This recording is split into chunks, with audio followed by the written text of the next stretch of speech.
close your eyes for just a moment and try to remember a time when the loudest sound in your house was the television set humming in the living room. When you couldn't just Google something, you had to know what, or you had to ask somebody. Before smartphones, before Wi-Fi, before social media, there was just life. Real, full, wonderfully complicated life. Americans had rituals back then. Habits that seem almost foreign today. Habits that were passed from grandparent to child. Without ever being written down, everybody just knew. Today we're going back. Back to the way things were. Back to the payphones and the party lines. Back to the TV guide and the paper maps. Back to front porches, encyclopedia sets, and handwritten letters sealed with a stamp. 25 old school habits Americans had before the internet era. And I promise you, by the end of this video, you'll feel something you haven't felt in a long, long time. Before there was a contact list in your pocket, there was a contact list in your head. Americans used to memorize dozens of phone numbers. Their best friend's house, the local diner, their doctor's office, their grandmother's rotary phone. You didn't need an app to remind you. It was just there, burned into your brain through repetition and love. Today, most people can't recall more than 2 or 3 numbers by heart. Every year, yellow page book would land right on your doorstep. The yellow pages, and it wasn't just for show. If you needed a plumber, a pizzeria, or a pediatrician, you flipped through those waxy pages until you found it. The white pages had private residents, yellow pages had businesses. And in between, there were coupons, community ads, and little sketched maps to help you find Main Street. It was the original internet search, just slower and smellier. You didn't just turn on the television and scroll endlessly. You planned your viewing like a general plans a campaign. Every week, a small TV guide magazine arrived, and the whole family gathered around it to circle what they wanted to watch. Miss a show? That was it. Was no rewind, no streaming, no on demand. You watched it live, or you missed it forever, and somehow made each program feel more precious, more worth showing up for. Getting lost was once a genuine possibility in America. Before GPS, if you were driving somewhere new, you unfolded a big paper map, the kind that never quite folded back the right way, spread it across the steering wheel, prayed. Gas stations kept stacks of them. Glove compartments were practically designed to hold them. Families would argue over directions for miles. There was a satisfaction in finally arriving, in having navigated the world with your own eyes and your own common sense. In the days before email, if you wanted to tell someone something important, something that truly mattered, you sat down at a desk, pulled out a sheet of paper, and you wrote by hand, word by word. People wrote love letters.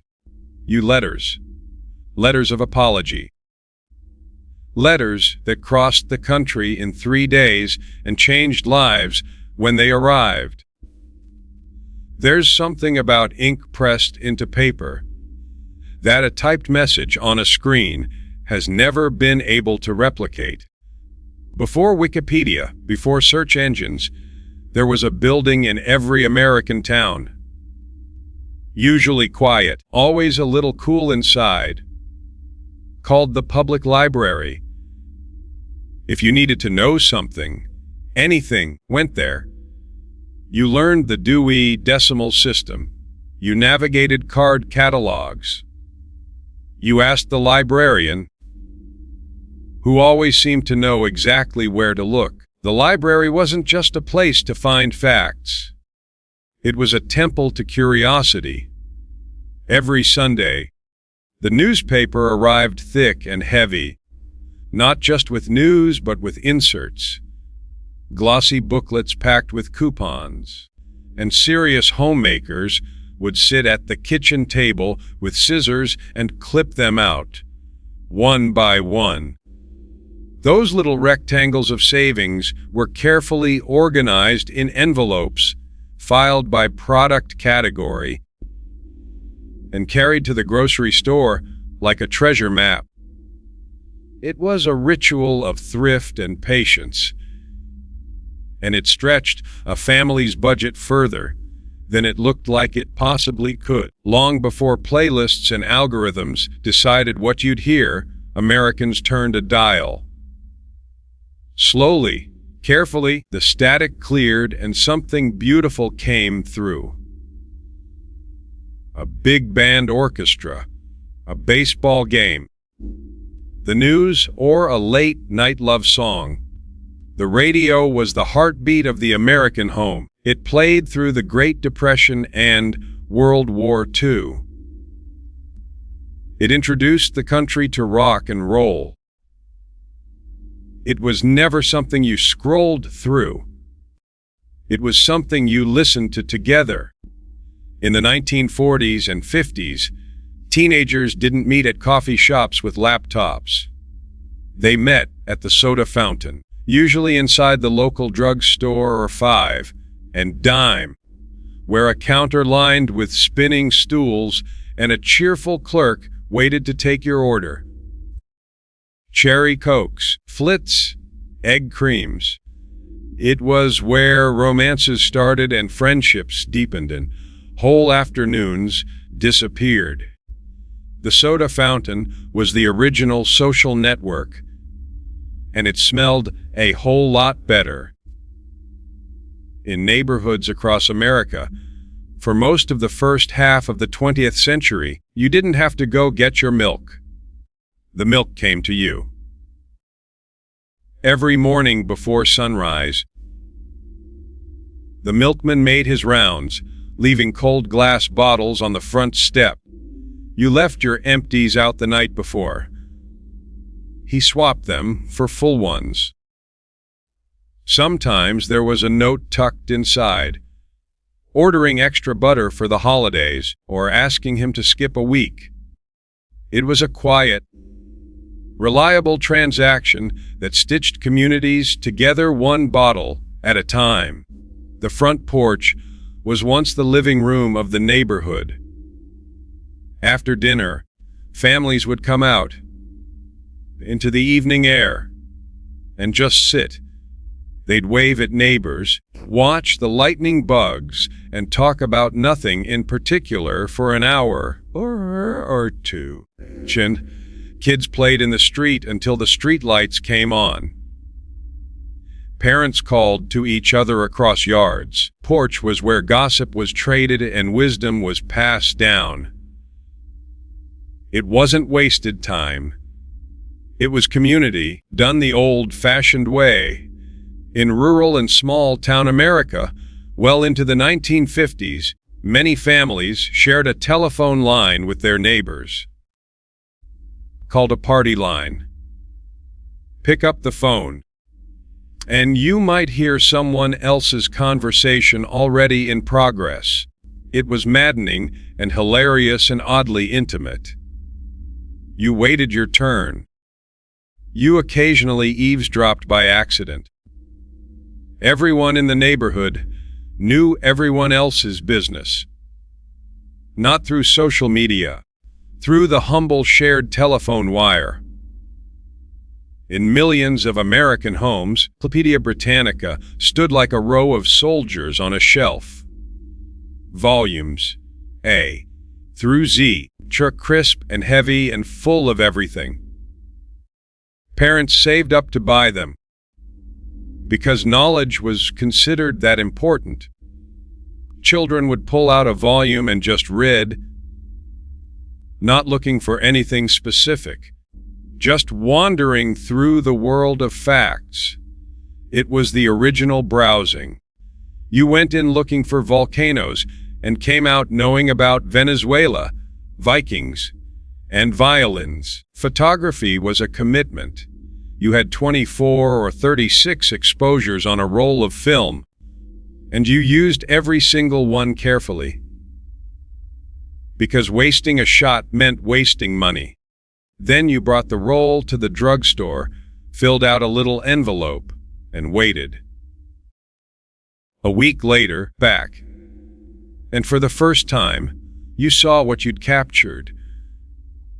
Some photos were blurry, some were overexposed, but some were perfect.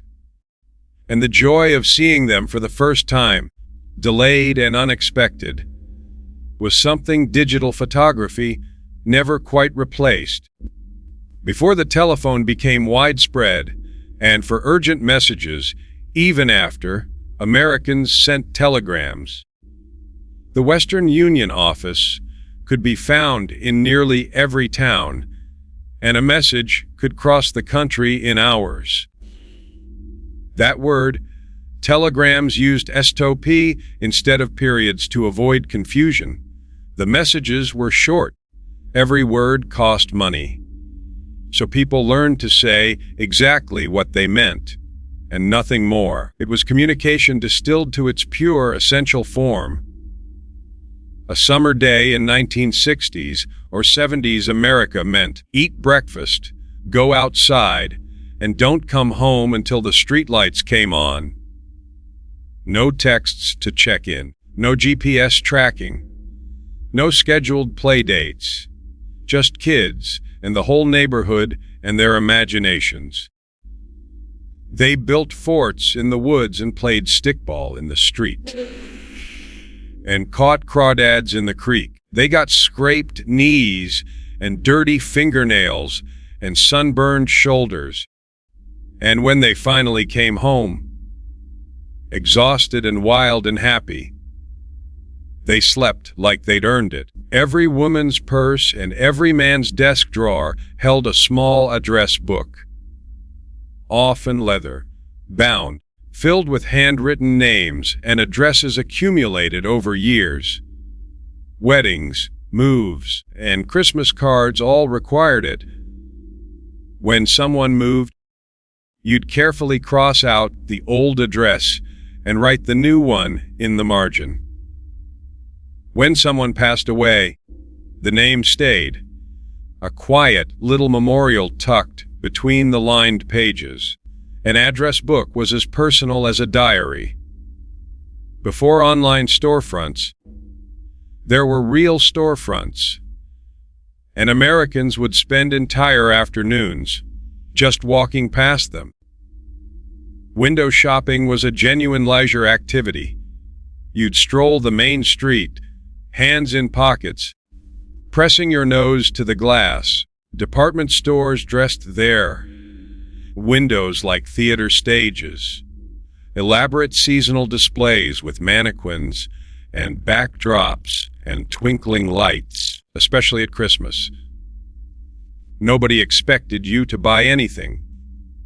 Looking was enough. Looking was a pleasure all its own. Meet me at the corner of Oak and 5th at 2 o'clock. That was it, the plan. No text to confirm. No, I might be 5 minutes late. Message. You showed up. Or you left a very detailed note before you left the house. Plans used to mean something because there was no easy way to revise them. People were on time. People kept their word. Not because they were better, but because the system demanded it. Accountability was baked right into the infrastructure. Every morning, before the day began in earnest, Millions of Americans sat down with a cup of coffee and a newspaper. The thwop of it landing on the porch was an alarm clock all its own. Sports in the back, funnies in the middle. Front page first. You didn't get to choose your news feed. You read what the editors put in front of you. And you trusted that they'd found the most important things in the world overnight. The newspaper was a shared experience. The same stories landing on every porch in town. Every December, American families sent out Christmas cards by the dozens, sometimes the hundreds. It meant sitting at the dining room table for an entire evening, writing personal notes inside each card, sealing envelopes and sticking on stamps. The mailbox became something to look forward to. In December, neighbors and cousins and old friends you hadn't seen in years. They all showed up in the mailbox. You'd string the cards on ribbon across the mantel, and the room would fill up with the faces of everyone who loved you. If you were lost, and you would get lost, you stopped and asked someone. You rolled down the window, called out to a man on the sidewalk, and said, "Excuse me, I'm trying to find Miller Road." And he told you, "Go down past the Texaco, hang a left at the old schoolhouse, and you'll see a red barn. That's your turn." Directions were given in landmarks that locals knew and outsiders had to trust. It was geography told through story. And it worked. Saturday morning was sacred. Kids woke up before their parents, carefully, as not to disturb anyone, and crept down to the living room to plant themselves in front of the television for 3 or 4 straight hours of cartoons. There was a lineup: Bugs Bunny, Scooby-Doo, the Jetsons, He-Man, and you watched whatever came on, in order, because that was just how it worked. Nobody had a DVR. The cartoon waited for no one. And so the children woke up on their own every Saturday, like clockwork. Cha! For farmers and fishermen, and everyday Americans who needed to know when the sun would set, when the tides would turn, or which days were best for planting.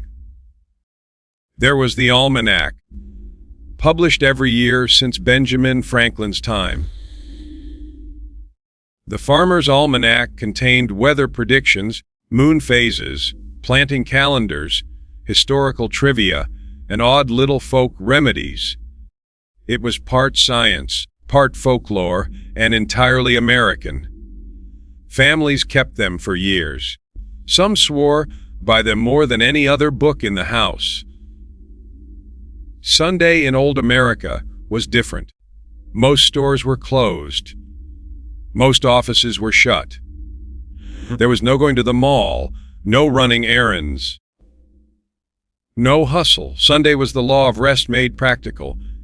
Not just a religious idea, but a cultural one. Families dressed up and went to church.